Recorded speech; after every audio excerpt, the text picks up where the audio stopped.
2017లోనే అంబేద్కర్ సేవ అవార్డు పొందుండారు. మరి ఇప్పుడు ఆ మాట అన్నేలా అసలు మేడం పలా సేవ చేసినందుకు నాకు ఈ అవార్డు వచ్చింది అని మాట కూడా చెప్పలేము. మరి ఇప్పుడు వాట్సాప్లో నేను నాకెంతో ఎంతో ధన్యవాదాలు నేను భావిస్తున్నాను.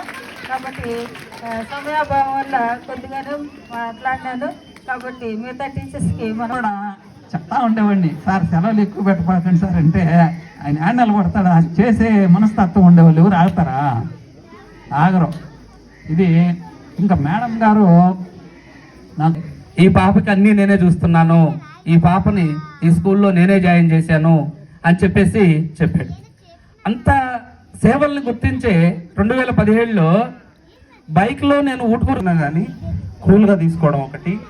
ఇంకోటి ఏంటంటే మేము ఏది అడిగినా కూడా అంటే మిమ్మల్ని ఎలా చూస్తాడో మమ్మల్ని కూడా అలానే చూస్తాడో అన్న ఒక మైండ్ సెట్ నాలో ఉండేది ఎప్పుడు. ఎందుకంటే ఎప్పుడు పిల్లల గురించి మాట్లాడుతూ ఉండేవాడు. మా సన్మాన గ్రహీత మా అమ్మగారి తమ్ముడు, మా మేనమా గారు. మా మేనమా గారిని చెప్పడం కన్నా కూడా